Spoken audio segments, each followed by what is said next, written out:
so many of us just remind our patients that they are human. They're not going to be able to do every single thing and resist every temptation or create this plastic-free, every kind of filter in their life. Like, they're human. Hi, Jen. Thanks for coming on the Babymakers podcast. And I'm excited, so excited to have you here because we're both acupuncturists working on fertility primarily. I know that hasn't always been the case for you necessarily, but we're going to learn a lot more about it because we are fertility acupuncturists who come at this from a different angle. Not necessarily needling different points, but the way that we're working with our patients, I bet, is different. So I want to talk to you today about how you're doing it and how we're making a dent in these fertility cases, at least here in Los Angeles. So welcome. Thank you. It's my first time being on a podcast, so I'm excited. Oh, yeah. Well, good. I'm so honored. I think this could be the first of many because you are wickedly funny. And then I make no jokes the whole time. Right. So try to be wickedly funny. Okay. No pressure. It's good. Right. So, Jen, when did you start working in acupuncture? So I've been, let's see, I think I graduated in 2008. And then I practiced in New York for 3 years. And I remember my very first fertility case. It was for a woman who had PCOS and she did a retrieval. And I remember she got 50 eggs and only made one embryo. But I was 25 or 26 at the time. And I didn't know what PCOS was. And the whole thing just kind of blew my mind. And it was a lot of me having a conversation with her and then putting the needles in and then going onto the computer and Googling things because none of my friends were having babies. It wasn't part of my master's program education that went in that depth. And it was a lot of learning by patient. So then when I was 28 and I moved back to California and I wanted to do a doctorate, I picked the integrative women's health program at Yosan because most of my interesting cases I had seen when I had been practicing in New York were fertility. Or women, right? Yeah. There's really a place in women's health for fertility acupuncture and women's health because women are the ones that are more inclined to go on a weekly basis for care, right? And we keep them entertained. We wipe their tears. Whether it's women's health, we get creative with various different treatments for different things.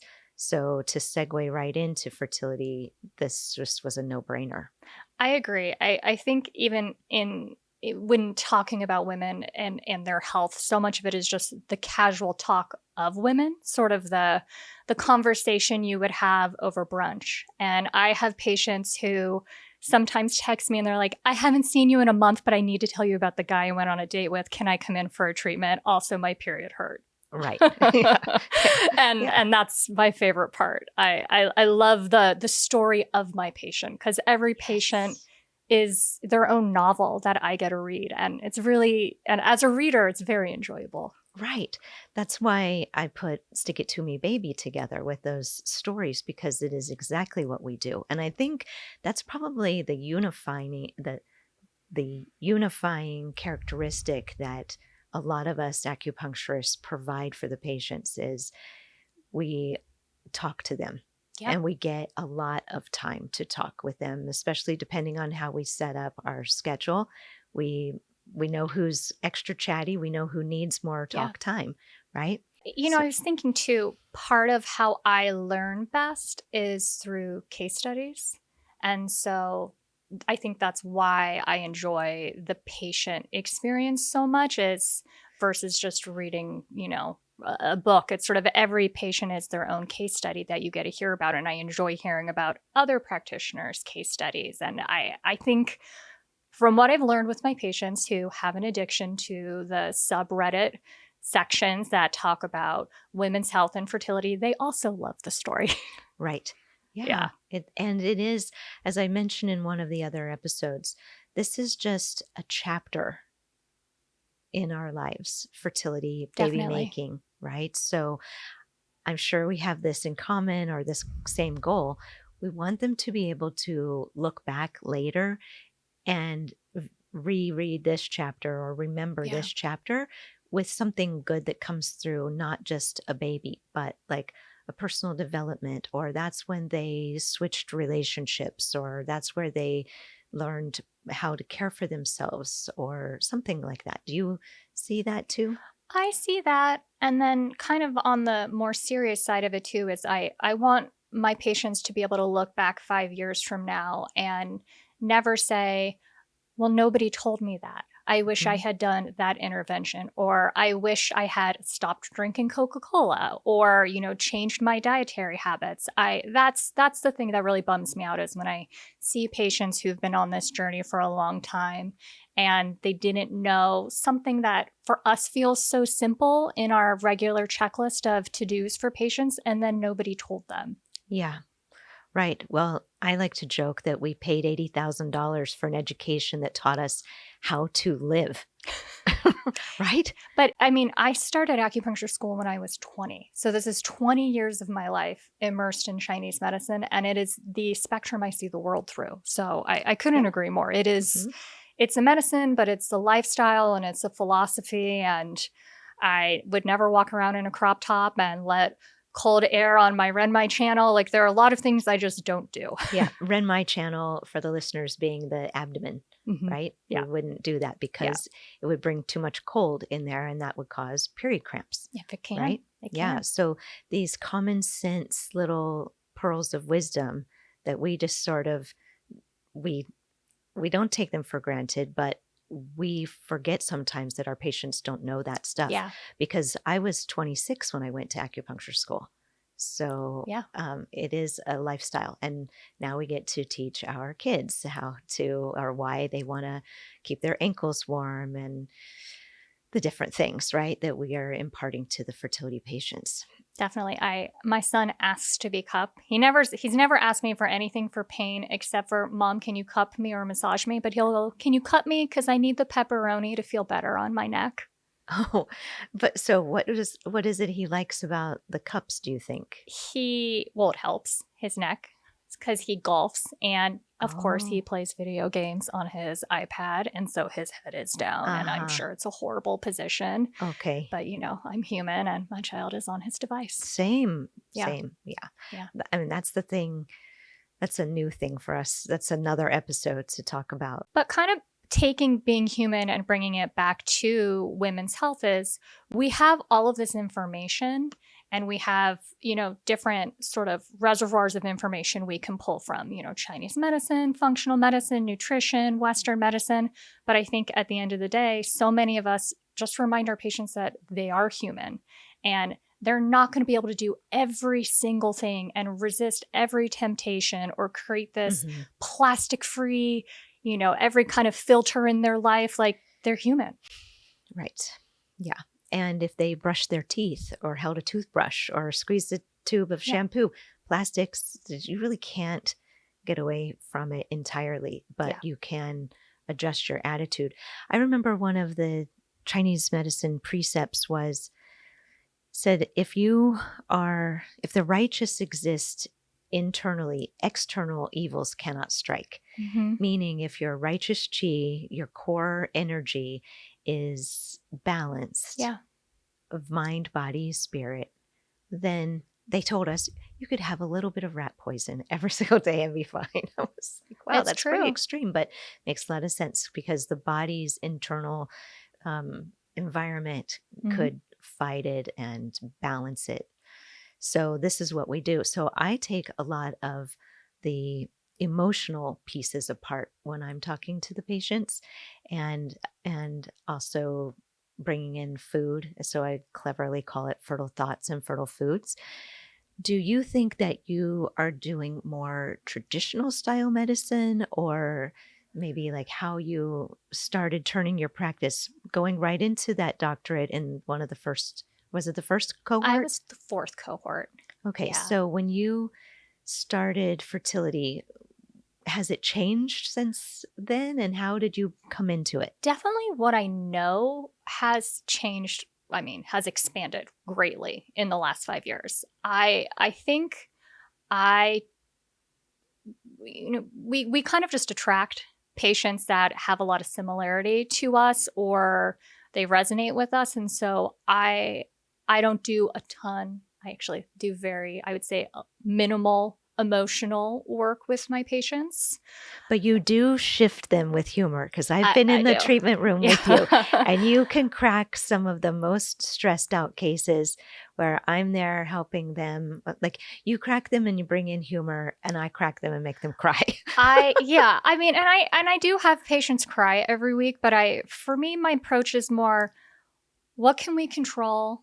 What can we throw money at that's a real problem? And what do we really need to be worried about? And I try to make a plan that I feel is realistic, so that the wheels just aren't spinning and they're going to fall off and, roll down the hill. And I do address that with humor. But I also think girl talk is filled with humor. And there are so many aspects on this journey for fertility and even women's health that there's a lot of really inappropriate jokes to be made. And there's I don't know, I'm a glass half full kind of person, and I see the joy everywhere. And I think that's just more my approach, where I had a patient who recently had made only one embryo with eggs that she had frozen 7 years ago. And she had her transfer, and it split into twins, and neither of them made it. And she called me the day she had the DNC, and we had never spoken before. And she kept being, for the 6 weeks until she got her first period, and we could go in there and see how many follicles does she still have. Like, there's nothing left. There's nothing left. And I was like, if there's just dust in there, we will blow that dust into a follicle, and we will turn that follicle into your golden embryo, and we will move on. And she goes, but what if we can't? I'm like, we will. Like, there is no in here. Like, you kind of sometimes I bulldoze a patient who needs to just not be so negative. They're not allowed to. You can't. Sure. Because there always is hope. And if there's not hope, then we come up with another plan, which means there's always hope. Right. It's really funny how we do that. And that's why there's like the reputation as we are foo-foo, woo-woo, flowery. But there's a place for that, especially in a condition like this. Yeah. Where they run out of hope, they run out of ideas, they run out of humor. Their relationship can, like you said, fall off the wheel, off the track. Yeah. So if we can crack a joke, if we can perspectivize them, if we can make them remember what does work, what is working, what do they have to work with? Sure. That's very helpful. And I think the value of experience, which I think both you and I have quite a bit of, is we have the good fortune of, if a patient says, have you ever seen somebody who went through this, to be able to say, yes, I have. Right. And this is what happened. Right. To give them another story. Yep. Another place to direct their neurons, their thoughts from dismal outcome to actually happens all the time and works out fine. Yeah. And so one of the things that I end up, when you were asking me about kind of my practice style, is I do spend quite a bit of my time translating what is going on with their IUI or their IVF journey. And so this is why you're taking this medication. And this is why you are going to trigger on this date. And this is what I think the doctor is thinking. And most of these doctors I've worked with enough, and I've seen enough of their patients, or I've just asked them and I know the answer. And then they'll say, well, how does that impact what you're doing today? And then I will explain how I sync my Chinese medicine treatment with wherever they are in their cycle. Mm-hmm. I could go in so many different directions right now with the conversation. For one thing, what you're describing are what we all call the 4 phases, right? And how we learned in Chinese medicine, blood, yin, yang, and qi, those 4 phases, blood being the period, yin phase being the building of the follicles, and then yang being after implantation, and qi is that PMS, how the energy is flowing, how balanced is it.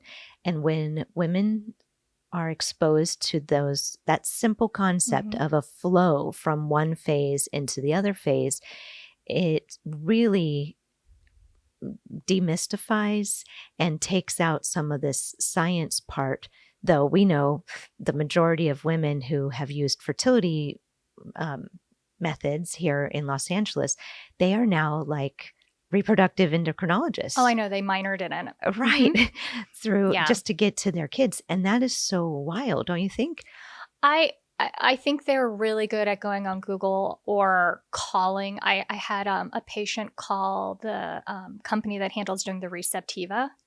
And she now knows from talking to them that they are releasing a really big study soon. And I'm blanking on what it was about, but like they're investigative reporters, a lot of your patients. Right. But then you still have patients who at the end of the day don't fully understand how the cycle works. So I had a patient who was doing, here are all the stories, right? Yeah.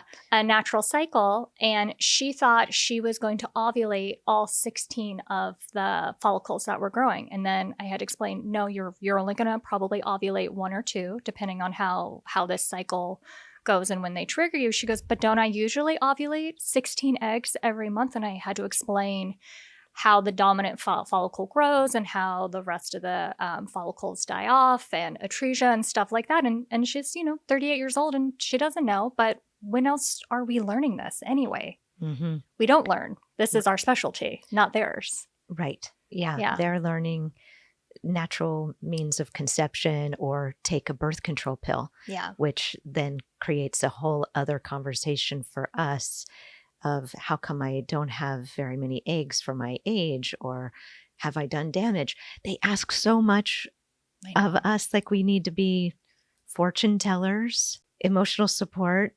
comedian, provide the answers of science. So I call it playing Vegas odds instead of being a fortune teller. I said, did you want me to play Vegas odds, blackjack, or roulette for how many follicles you think you're going to get this cycle? And then therapist, I think more emotional support dog. I'm definitely a golden retriever in personality or a cockapoo. So you just, pick what kind of cute dog you want me to be. No, I'm okay. Yeah, I am a little silly, but yeah. You get silly and that helps them. Yeah. And I think the thing we're trying to do is normalize. And that is along the lines of human evolution.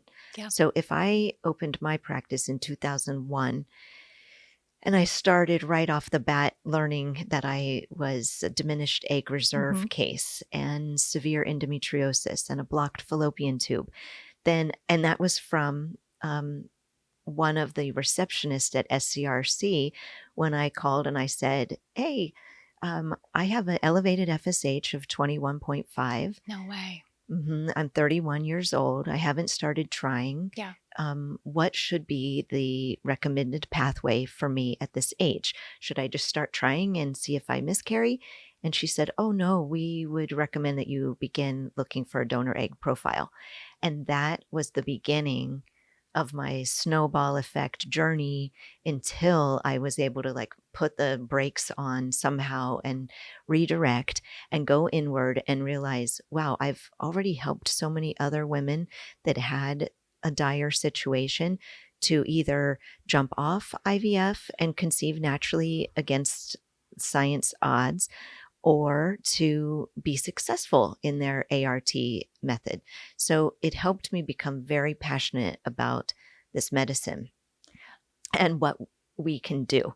I think one of the things that's changed for the better is now, I think that if you were seen, I feel like, at least in Los Angeles, and I can't speak to other big cities, but I feel like a lot of the REIs in this town would say, why don't we do some diagnostic testing, but go do some acupuncture right now? I feel like I get enough referrals, and I'm sure you do too, that will happen. And then they'll be like, fix this patient up and then give her back to us. Right. Because now they understand more what I had to learn and help my patients with. That idea of the hypothalamus pituitary communicating with the ovaries and the involvement of the adrenal glands. So the more stressed out we are, the more upregulated we are, the more the ovaries receive the message that on some level, our survival is threatened. So now for you to come in with humor, it just reroutes those neurons immediately and takes the guard down. Then what do you do after you kind of break the ice with a joke or a silly story? Well, I don't always start with a joke. You kind of, you read the room, right? Yeah, So right. every patient is different. So I always, it just depends on how the patient comes in, and they sit down in my office before we start a treatment, and some, I just say, tell me where you're at. It's usually one of my first questions. Mm-hmm. And some patients I can already have read their chart, so I know, but doesn't mean what I know is how they see it. They'll Right. see it differently. And sometimes patients cry Yeah. as they tell me everything that's happened. Mm-hmm. And then I say, okay, this is what we're going to do now. And I said, do you want a checklist? Or sometimes patients, they're really worried, but I feel in my heart of hearts that it's going to happen for them very soon. And that's the type of patient where I won't give them a lot of information and have them change too many things, because I don't, not everybody needs the kitchen sink. Some patients need every possible modality, but not everybody does. Mm-hmm. You just sort of, you read it. Yeah, it's the idea that not everyone is infertile, but subfertile. Those are the ones who are going to benefit the most from us, and very quickly, maybe with just a little tweak here and there, because it's just a matter of, it's a dietary thing. It's a blood sugar thing. It's a nervous system is upregulated kind You're of going thing. to bed at 1 a.m. Why are you doing this? Why are you falling asleep on the couch watching Love is Blind? Watch something better. Right. Not The Handmaid's Tale. No, not that. Yeah. Oh, yeah. One of my things is with my patients under 30, and obviously women older than 30 do this, but when I leave the room, I'll be like, no TikTok. Mm-hmm. Put them on vacation from Instagram. Yeah. That's the thing. Sometimes I'll be like, just take my phone, and I'll take their phone. Mm-hmm. Yeah. Yeah. It's so easy because the phone, having it right in front of their face, it is really triggering the hypothalamus pituitary negative conversation to the ovaries. So many times they look, they see, everybody else is getting pregnant except me. There's that. Or something stressful they're watching. That everybody's having a baby except for me is really hard. And I wouldn't say this to every patient, because this is not what every patient needs to hear. But sometimes I'm like, well, if your whole friend circle is, maybe you're the next one, because the group just got ready for you. And this way you're going to get the SNU for free because somebody already paid for it. Right. And then you get to save like $1,000. Right. I was the last one of my friend group. And the statistic 1 in 6 used to be what it was. 1 in 6 women is going to struggle with infertility. I was that person, and I got a new friend group where I could be one of the 5 to conceive. So just like to shift how I'm looking at it. Yeah. The reframing. You also kind of don't want to be the first, because then you have to buy everything. Right. I got so many hand-me-downs for Kira. Yeah. Sometimes I tell patients, I'm like, I know you want all the nice, new, expensive stuff, but instead register for a night nurse and go on OfferUp, the Buy Nothing market, the Buy Nothing project or Facebook market, and get all the other expensive things for cheap. Mm-hmm. Right. Because I'm frugal. Right.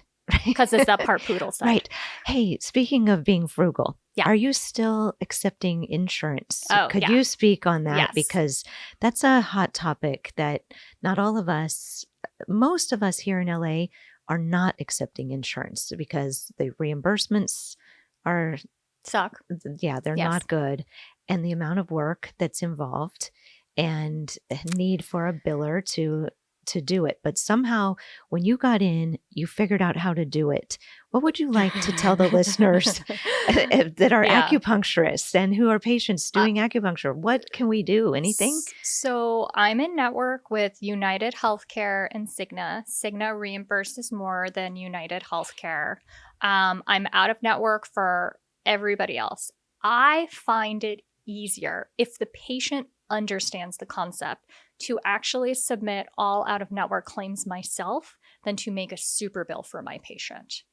because sometimes the super bills get rejected back because they want extra information, whereas I can send a claim in 20 seconds versus take 2 or 3 minutes to make a super bill and then email it to the patient. And then they're up against their own timely filing. So what I have found is it's so much information in my head. So can I slow it down for a Yeah. second and ask what might be a silly question? No. Are you saying that acupuncturists should submit a HCFA form, the health I claim? do. Okay. Yeah. And I submit it electronically. Okay. And it's because then on the receiving end at the insurance company, it is a recognizable file. And so when you are submitting it electronically, all of your information is already stored in your electronic health record or EMS system, and it just populates. So once you've created a patient profile and a billing template, meaning your diagnosis code and your acupuncture procedure codes, all you do is click send on the day of service and it sends. You don't have to edit it at all unless you're changing the diagnosis. Okay. And I think it's really easy. Where it can get, I don't want to say complicated because it's not hard for me, but maybe for somebody who's doesn't have really tidy accounting, is most of the time the reimbursement comes to me out of network. I have a very few plans that the check goes to the patient. So I always say, you're out of network. You will pay me for the visit. Right now, day of service, I will submit the claim for you. You have to do no paperwork. Eventually, your deductible will be met, and I will let you know if you have a credit. And you can use that credit for your next visit, or if we have finished our treatments together, then I'll write you a check. Oh, interesting. And that's how I never want my patient to owe me money. Mm-hmm. I always would rather owe them money than have it be the other way around. That's really unique. I don't know many other colleagues that are doing it that way here in LA. I don't know that it matters, but I think the listeners, one of the reasons why they wouldn't pursue acupuncture is their insurance isn't covering acupuncture, or we're out of network. Say probably 95% of my patients in my private practice, I'm billing their insurance, either in or out of network. Mm-hmm. And some of them have the attitude of, well, at least it goes to my deductible. What if I have a baby at the end of the year and my doctor's out of network? Or if I have an accident, at least I'm getting some credit for it. Mm-hmm. But we're in Los Angeles, or if you're in New York or San Francisco, all of these big fintech companies, they all have acupuncture benefits, at least 20 to 30 to 60 visits a year or unlimited. Mm-hmm. And depending on the insurance plan, sometimes the diagnosis codes that you can bill are really broad and sometimes they're really narrow. Mm-hmm. And learning that is trial and error, or you can just send me an email and I'll tell you. Right. Well, we'll get to your contact at the end of the episode. So I think both of us have probably inserted 1 million needles into our patients. We've been very busy for some reason, various reasons, right? When you're working with the patients, how do you recommend that they flow through? Let's take a natural cycle of acupuncture treatments and then compare that to IVF. Do you say they need different types of treatments when they're doing? Do you mean like weekly acupuncture? Okay, people who are not using art.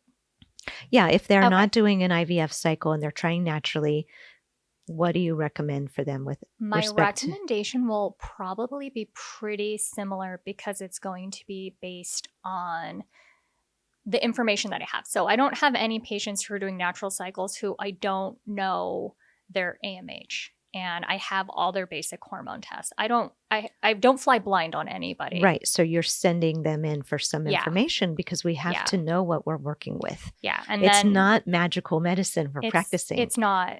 Yeah. There's hope and there's joy and there's the magic, which is the miracle of life. But I think we practice science-based acupuncture. Mm-hmm. And if I have a patient who's their first visit to me and they've been trying to conceive for 6 months and they've done some labs, but their uterus hasn't been evaluated, I want that evaluation done because I never want to waste someone's time. Right. And then once I am sure everything's good, then, if she's 28 years old and she has a ton of eggs and his sperm is great, then she doesn't have to see me with the frequency of, perhaps somebody who's 41 and neither she nor their partner have the numbers that are as good as this younger patient. So it's really how many follicles they have, how stagnant their chi is, how upregulated they are in how their nervous fried, system. exactly. Sometimes I have 38-year-old women who already have night sweats. She's going to need more work and different herbs, and I'll be more pushy with her taking herbs than somebody who doesn't have as many, I don't want to say issues, but hasn't gotten to that level of stress in her life. When I was 31, I was having night sweats. Yeah, I was at 28. Right. Yeah. Oh my gosh. I pulled it together. Don't worry. Okay. Well, we figured out Chinese herbs, changed the diet, and it made the change. And it wasn't a miracle. It was what we're putting in is what's coming through, or what we're eating. If sugar can create diabetes and the medical association is willing to admit that, well, it stands to reason that changing the diet, less sugar, etc., putting in food that is going to balance the hormones, or what are you thinking? Remember when, was it in the 70s or the 80s where they said fat was bad? Right. So there's like a whole generation of women who probably never had an avocado, which makes me so sad for them. And then the FDA came out and were like, we're wrong. Fat is actually good for you. Right. But there was 10 years there where people weren't eating eggs. Yeah. And then they were eating all these packaged foods. Yeah. And so then PCOS appeared on the scene. And so speaking of food, and I feel like you'll see this, the patients I think I've noticed struggle with the dietary changes are the women who've been on diets for a long time. The patients are like, I intermittent fast. No, this is what I need to do to be healthy. I only do keto, or I don't eat that. That's too many calories, or just they've created so many restrictions to try and stay thin, and to have the conversation of, you're going to gain 10 pounds. You're going to have to let it go. Yeah. You're going to have to allow it. Yeah. Right. Well, so I don't know if it's because of my online presence and the Seed Fertility Program, but there's this awareness when they come to me that they're already going to be introduced to how to use foods as fertile medicine. And then I like to explain to them how I was introduced to using raw, unpasteurized whole milk, and how I witnessed Anna, who I don't think you would have met. Anna Werderich was her married name. Anyway, so she was my office colleague. And for 2 years, I watched her drink unpasteurized whole milk mixed with an egg, and she'd shake it in a mason jar with some honey. I saw cinnamon. you do that on Instagram. Oh, You're yeah. like Rocky. Well, that was one of my patients did it. That wasn't even me, but her husband was cheering her on. They were making light of it, making a joke. And then she was surprised by how good it tastes. But it makes a difference because that good fat pads the nerves and calms the women down. Yeah. And that's why it's such a shame that for 10 years they were told to avoid it. Even I still hear people say, oh no, that just has too much fat in it. I don't want all those fat calories. And I'm like, okay. Right. But what are the eggs made from? The cholesterol in the body, they come from the fat. And the analogy, need cholesterol to make hormones. Exactly. So, here's the analogy I like to share with my patients. I tell them, imagine 2 kitchens. We want to make a batch of chocolate chip cookies. Yeah. We go to one kitchen and we find a bag of chocolate chips and some flour. And so we'd eat the chocolate chips and satisfy a chocolate craving, but we can't really make cookies from that. It's true. Or we can go to another kitchen where there's a stick of butter, a preheated oven, a baking sheet, flour, brown sugar, eggs, chocolate chips, and 15 minutes later, we are eating ooey gooey chocolate chip cookies. Oh, it's not a hard sell over here. I'm ready. but that simple analogy really helps them to think, because then the other thing is, okay, so you're going to inject yourself with exogenous hormones, but you're afraid to drink a cup of whole milk and a little chicken egg. Or you're going to spend all this money on doing this exogenous hormones, but you are buying the $1 eggs, whereas my understanding, and I hope I'm correct when I was saying this, I was reading about it, that if the chickens are not free range and they do not get sunshine on them, their eggs will not be as good of quality and be all those other nutrient sources that you need. So it's to think about everything from the chicken to the egg, which, is so timely for this. And then the egg to the baby. And the egg to the baby. Yeah. And it's sort of, you spend so much money and then you don't want to spend the money on the grocery store. And I'm not saying go to Erewhon, but just don't get your nails done. Or like you're doing these diet changes, great. So maybe you don't need to go out and do happy hour. You could just have one glass of wine at home if that's, what needs to happen to feel human. It's just sort of, everything is sort of a financial give and take, and you'll probably end up spending the same amount of money, but you're going to spend your money differently and maybe more healthy. Right. Well, that's the thing with the seed program. If they're spending all this money doing IVF, they want it to work. Yep. And the number one question that I get from my patients is, what more can I do? And I say, and these are people who are in the seed program already. Yeah. So then I say, you mean besides my 156-page long website educational program that tells you exactly what to eat on the day and how to think about that specific day? Yeah. I feel like I'm gutted out. There's nothing more, no more information I could possibly give. Yeah. But they still want something outside of them. And so then the information is to believe that you know enough, you've eaten well enough, you are psychologically healthy enough, you are still young enough, there's enough eggs. That one word, enough, is really pivotal for the patients. And that I see, at least. And when we talk about the follicular recruitment and oogenesis, and it's to remind that you've been doing this seed program for 3 months, but can't you wait to see what your body's going to be like at 6 months or 9 months and where you'll be at? So you have to give your body time to work everything through. Right. So I tell the patients that they can become more fertile over time. And at first they don't believe me, but then they see, oh my God, I have twice as many eggs. I love that when that happens. Yeah. Well, that was what my clinical study was. It was, if women use seed fertility as an IVF intervention, will they make more mature eggs and more normal embryos? And the answers were yes. Yeah. They doubled the number of eggs and they got 3 times as many normal embryos. Yeah. And those were women who, all 10 of them in the case study, were already doing acupuncture. And in the entrance survey, I asked them, do you know what foods would be good to eat during your cycle? None of them knew. So shame on our colleagues that aren't telling them what to eat, or that there is something that they can do with respect to food. 3 meals per day, really, that means so much. That's a little too allopathic to me when I hear that that's the advice, because that's what the MDs are telling them. And we know better. The foods is a big part of our education. Yeah. The food stuff's interesting. I follow another acupuncturist online, and the how much food she recommends patients is really to eat for each meal, and how many grams of protein I find to be really off-putting. That sounds stressful. And that sounds really stressful. Exactly. But I think it's sort of, coming back to the knowing your audience and your patients, and the real not making things so strict for them that they feel like if they don't do it, they don't want to tell you. I want you to be able to. We don't want to become the food warden. No. And we don't want to be another source of stress. Yeah.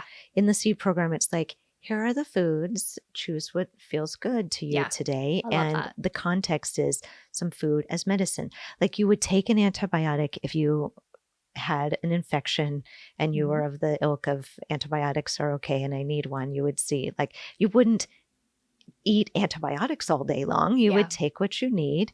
You would allow it to do its thing. So food as fertile medicine is very specific. And I've been doing this since 2010 when I was teaching it live at CFP. And I am still amazed at how these fertile foods look like the phase of the cycle, right? Like we need to make better sperm and eggs. And Mhm. it's all those teeny tiny chia Yeah. seeds and eating eggs to make eggs. And then like in the luteal phase where it's about implantation, pumpkin, squash, Mhm. gourds, root Mhm. vegetables, all those look like a uterus, right?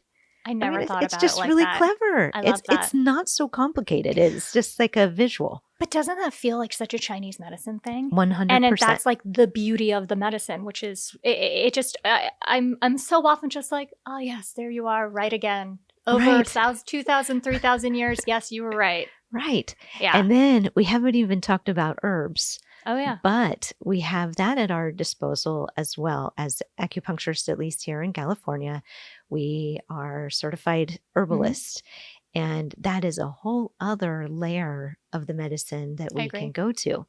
I don't give everybody herbs Same. because I want it to be the last resort for the last resort physician on the team, right? And it's a responsibility for them to have to do another It's thing. patience. It is very, I'm probably more than 50%, but it Mhm. depends on my very kidney indeficient patients. They need to go on Mhm. herbs. On herbs, yeah. There's just no choice. Like I call it keep it nice and juicy.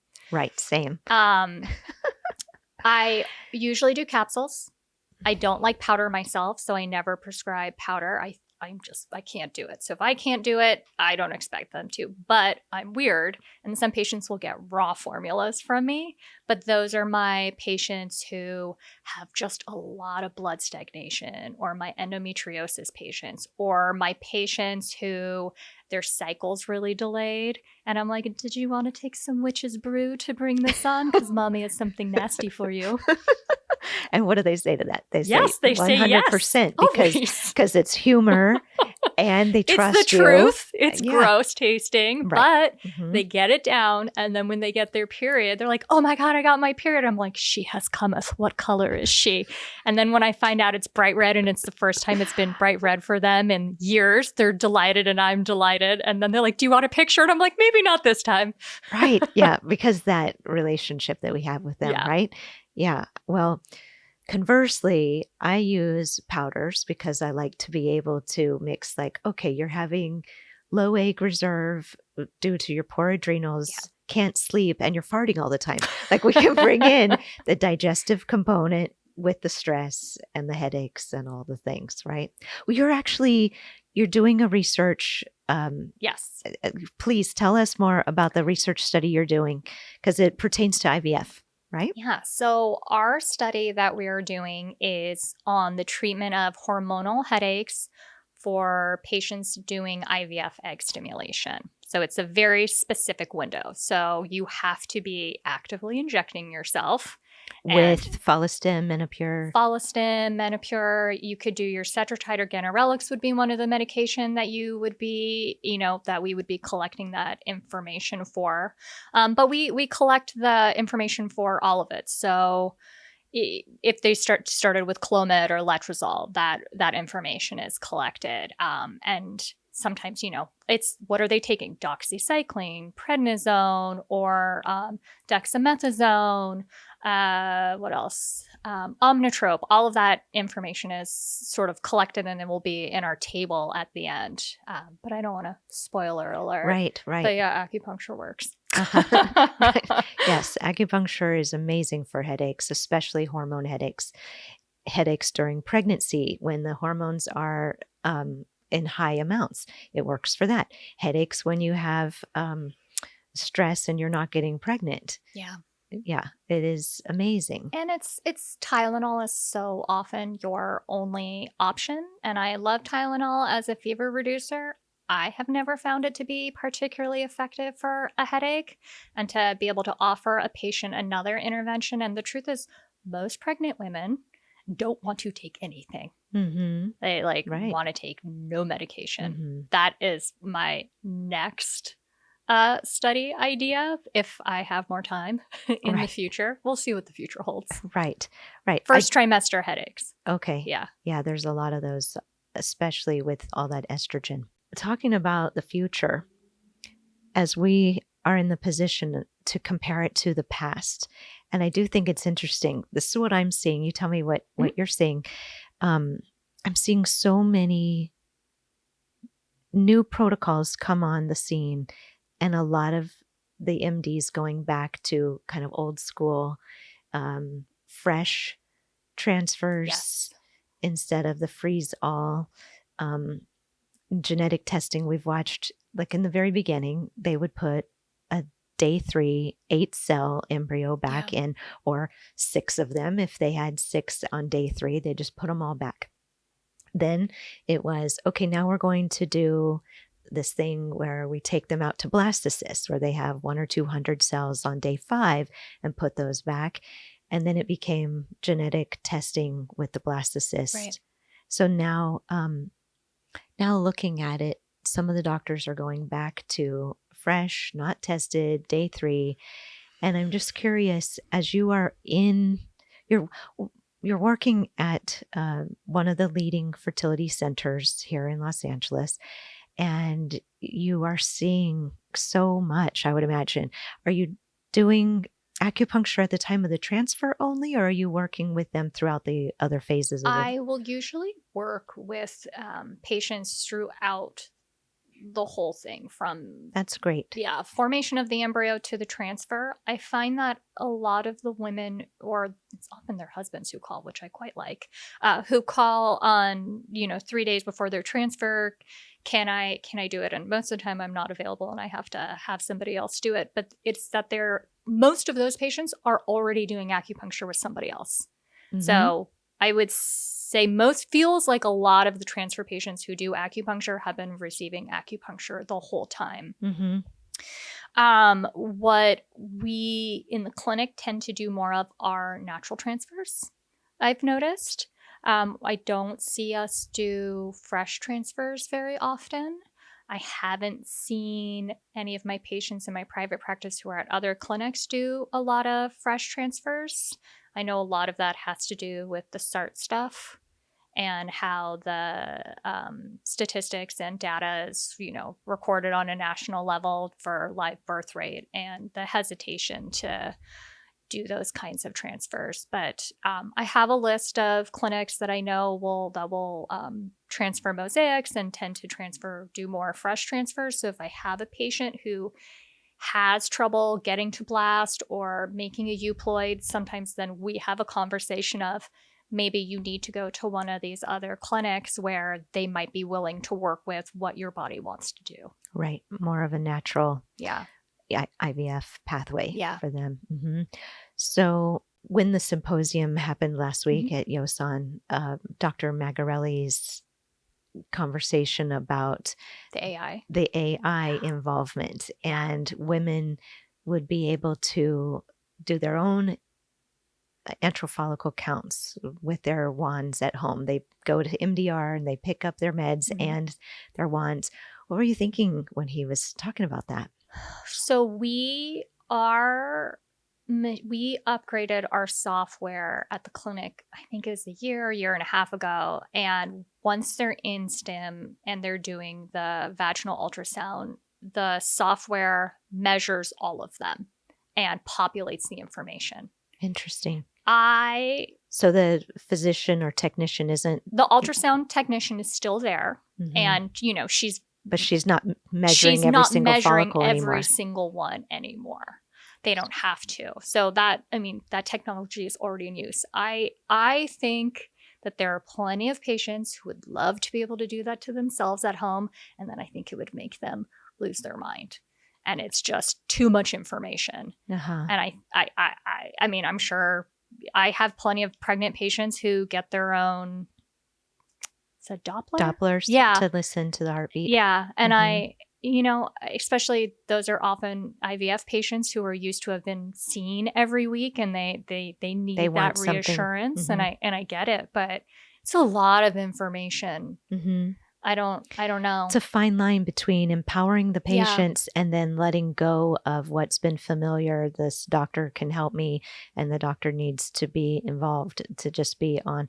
I think, just like, have you seen here in LA the little robots that are rolling down the street delivering food? I just saw one of those last Saturday with my son. Okay. Yeah. So now for Ezra to see that's like, oh yeah, not that big of a deal. For us to see it, we're aware, oh, this is how it's going to happen. One little innocent robot rolling down the street, delivering food. Yeah. Crossing the street, the whole nine.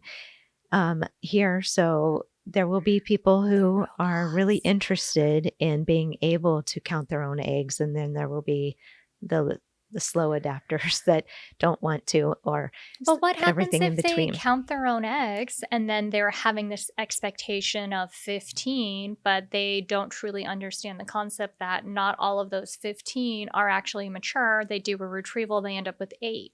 Are they then going to think, well, this device didn't work? I should have had this many. Will it actually bring down the cost of IVF and make it more affordable for people who are cash pay?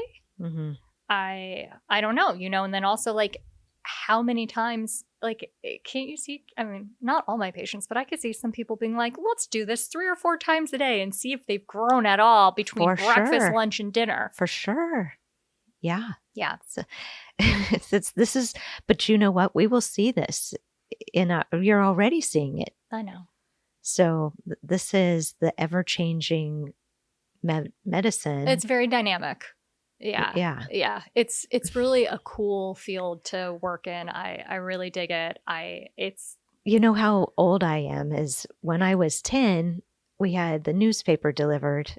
I was living in Indianapolis and there was a little cartoon infographic in the newspaper showing stimulate the eggs in the woman, take them out, and then like pretend like a test tube and a petri dish and a microscope, and then put them back and then make a baby. That was when I was 10. I'm 53 now. And this science, I never get bored learning more about it. It's always so different. How do you think Chinese medicine that's been around for 4,000 years, where my joke, like, okay, she's farting, she has a headache and needs more eggs. What do you see happening for the acupuncturist? I only see more growth for us because there are not enough medical practitioners in the Western world and probably in our field also. So there's just a need. There's a need for trained professionals. I think our industry is so specific to gather this information. Like a nurse, when she goes to nursing school, doesn't learn reproductive endocrinology stuff. That's hands-on training. So all of this is very subspecialty. So I think we are in a really special field, and demand for our services are not going to be replaced by robots. My dad tries to tell me the robots will take my job, and I say he's wrong and he's a boomer. He doesn't know. But I think the more that we can get published and have more Western medicine recognition of our value, the greater our value in the integration I see growing. I don't see us as diminishing. I only see it as expansive. Same. I think we're so important. And it's because we are all the things. We wear so many hats. Yeah. Right? Yeah. Yeah. So let's talk through an IVF protocol with respect to acupuncture.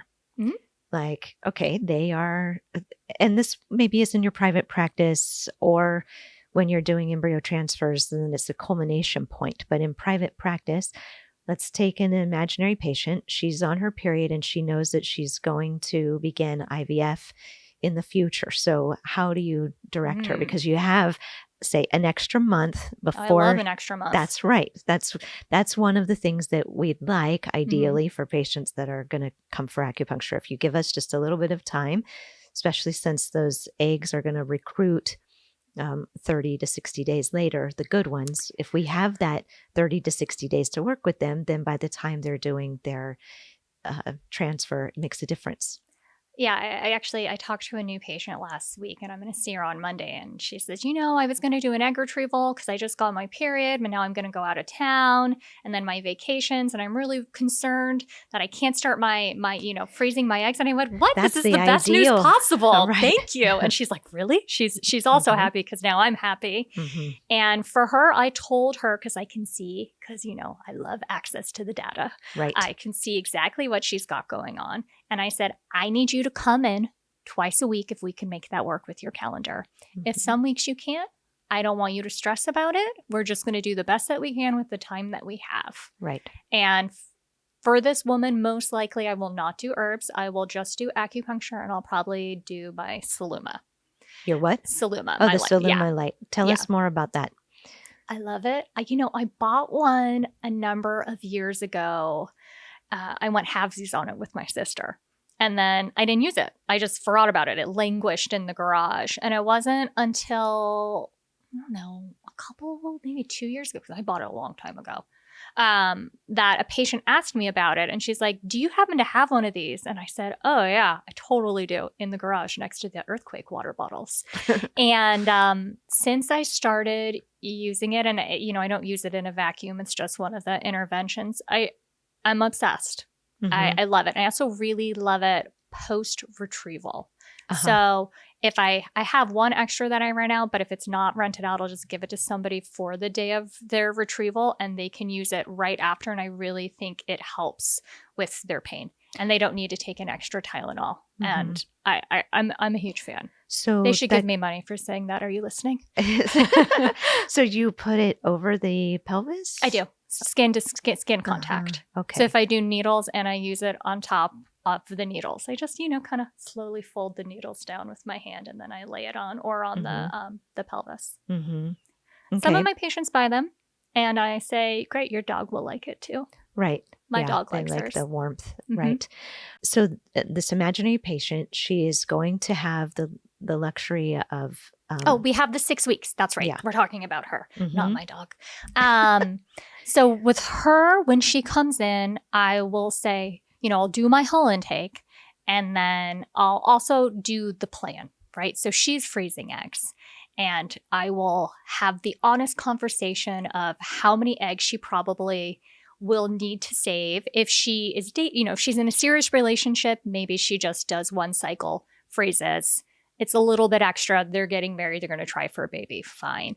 If she's very, very single and is getting older, I'll lean more towards, especially if your insurance is covering for this, I want you to think about that you might need to do more than one, because I don't want you to be 40 and then regret that you didn't freeze enough. That always makes me really sad. And then we'll do the whole diet exercise conversation. What are you eating? How much are you working out? And I'm usually the exercise police. So I'll be like, no more berries boot camp right now. I'm sorry. You can do it again once you get your period after your retrieval, but no more hardcore workouts, no more HIIT, no more CrossFit.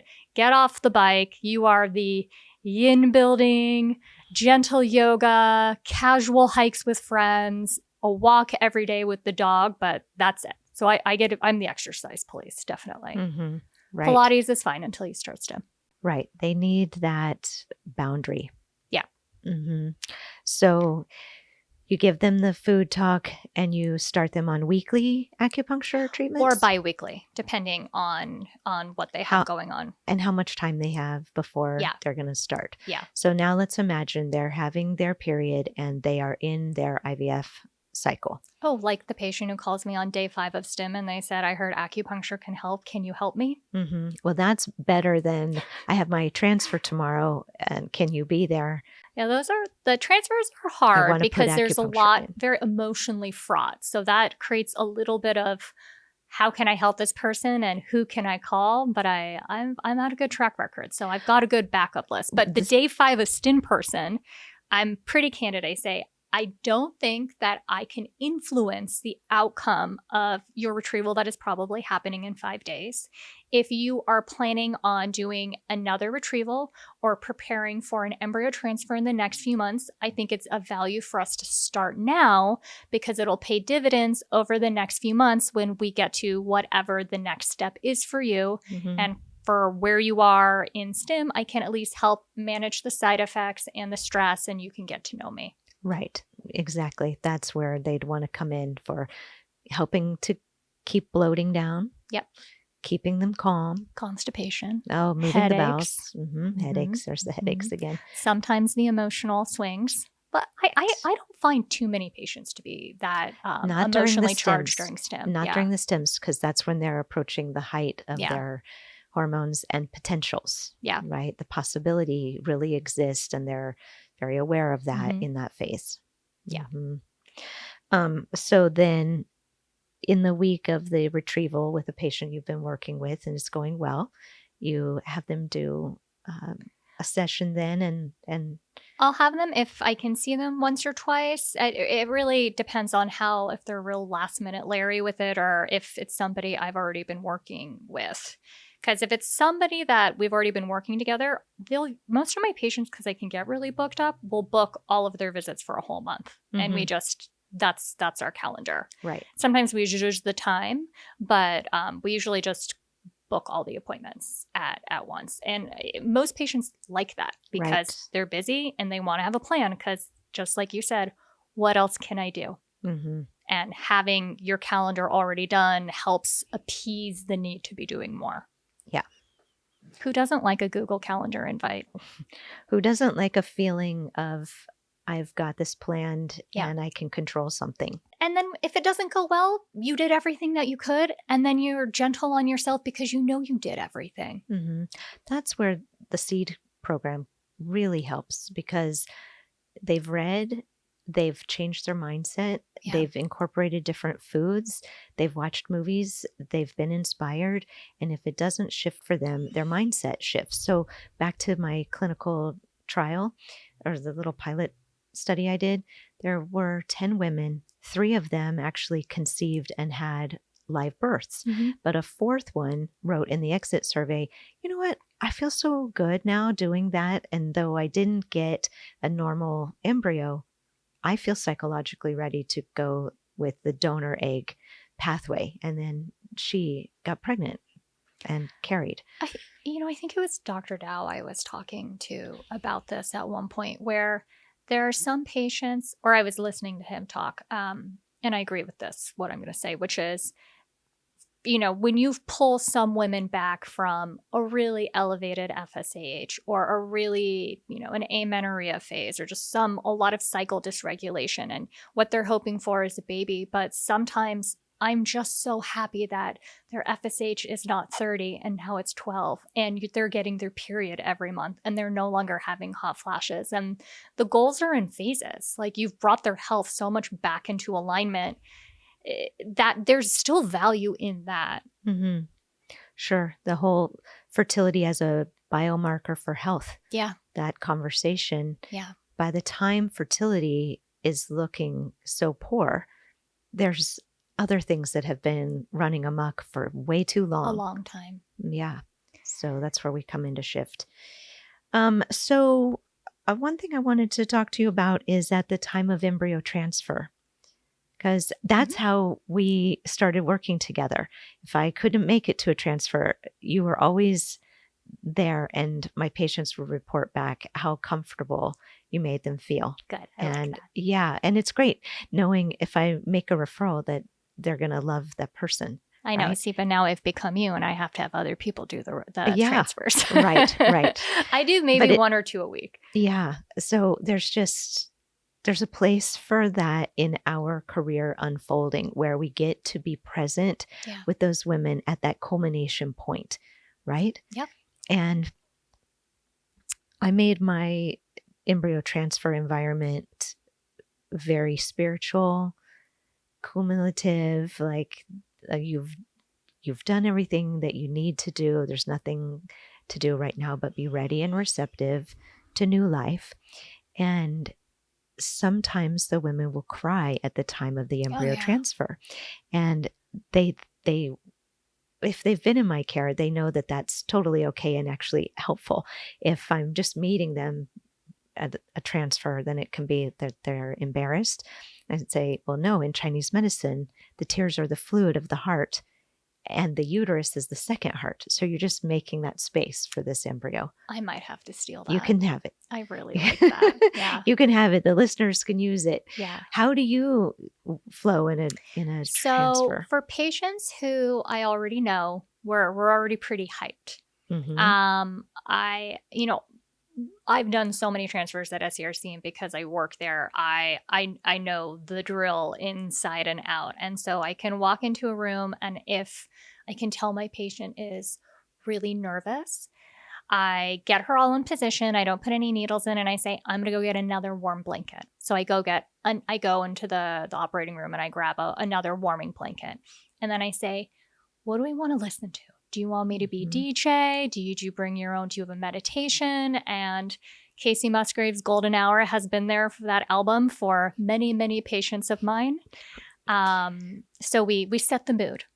And then I talk about what happens at the transfer if it's their very first transfer. To script them through it, yes. right? So then there's no mystery. And I often will do this before the transfer. And I explain how long it takes. I explain if the embryo is retained in the catheter, that's not a bad thing. It's a very sticky embryo and it's just so excited to implant. It was just hard to get out. I explain to them that we always have 2 embryologists looking at one embryo every time it's out. And I explain nobody's going to mix up your embryo. I talk about what the acupuncture does. I'm the PP police because these are, as we bladder know. Yeah, fullness. Women going in with this full bladder. Yeah. And if it's a patient I know really well and I've touched her body a lot, if I walk in and her bladder is super full, I'll be like, just go empty right now. You're too full. You're going to fill back up. And I'll have her empty a 10 count. And I'm so confident because I've been doing this for so long. You get her more comfortable. And then I, when we do the post acupuncture, because this is there, as Danica knows, but maybe not all of everybody who listens, there is different acupuncture transfer procedures. So we're talking about day of acupuncture. Sometimes people do the pre-transfer and post acupuncture. Yeah. Yeah. We should discuss that. Yeah. 25 minutes of 25 minutes before, 25 minutes after is how mine works. About 35 minutes, whatever. After she's bladder comfortable, or if she thinks she's really full, but I don't, I'll actually get her scanned early. So then she's even more comfortable. I make sure they take their Valium right away because I find that it takes a little bit longer to kick in than they think. And we do the acupuncture. And probably the only bummer sometimes is people all of a sudden get really full. Yeah, I have a pee-pee story. Can I share? Yeah, tell me your pee. I mean, I gained even more respect for women at this recent transfer that I did. She wasn't my patient. I was just going out there and I met her that day and she was too full.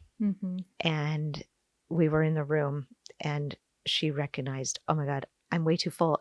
At the moment that I had just put in like needle number 40, I was done. I was ready to go sit in the lobby. Yeah. She had all these needles in and then she was like, I can't. And I was like, okay. So I don't even have time to start pulling them out, but she gets very resourceful and she eyes a trash can over the side of the room. Yep. And she says to her hubby, help me scoot down. And so she's like going to the bathroom there on the treatment table with all the needles. And I just was like, you go, girl, ask what you need. Ask for what you need.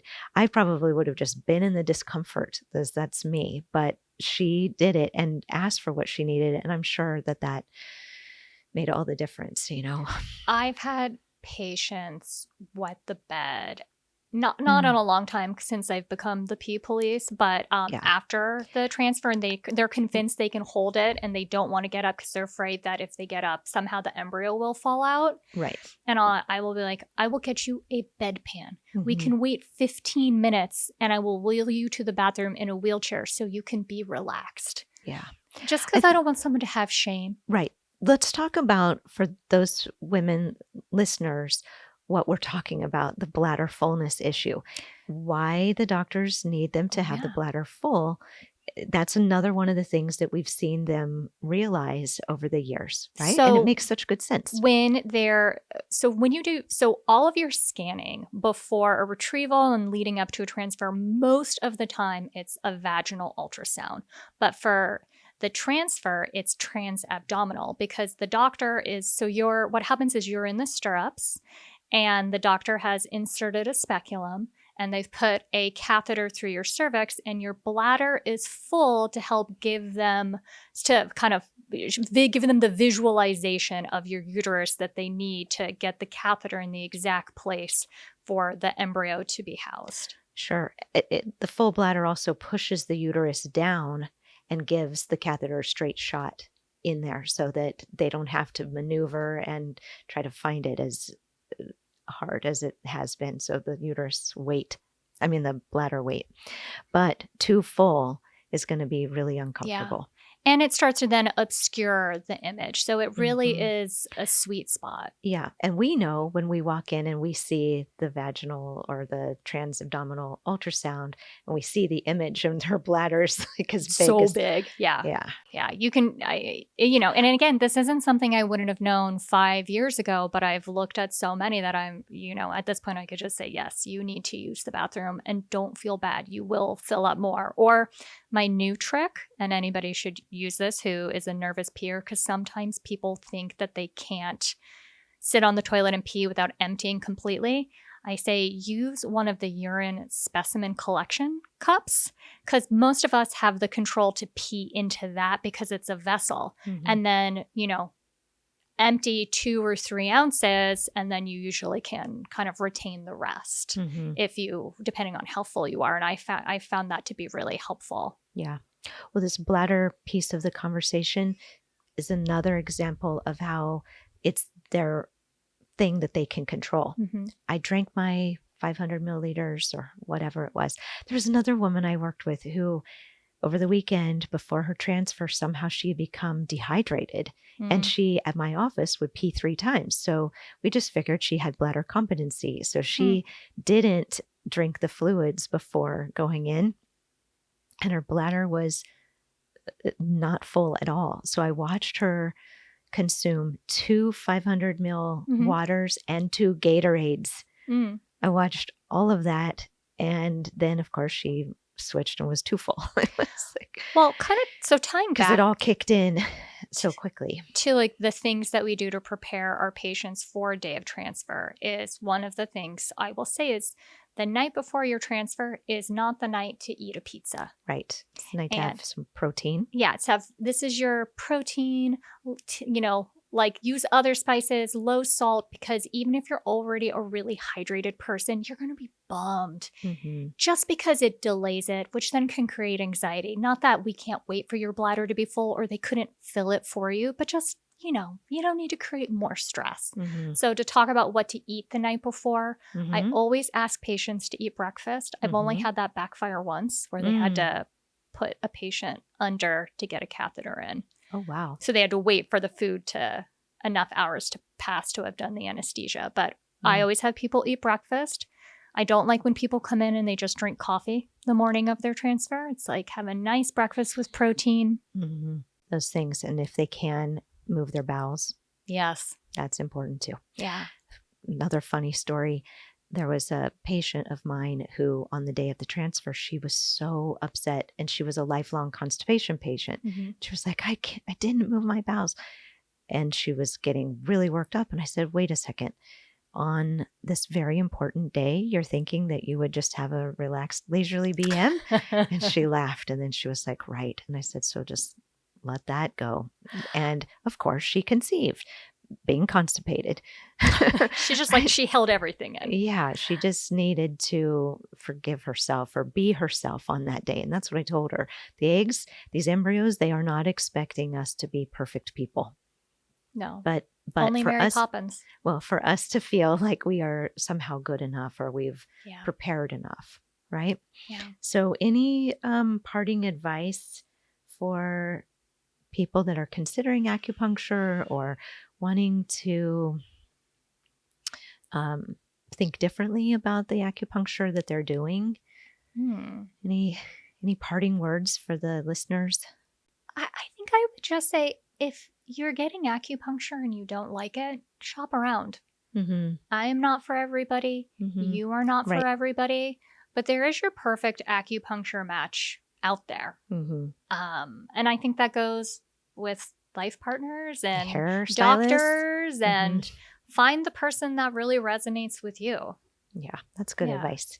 So Jenn, for patients that would like to work with you, how can they find you? I'm Googleable.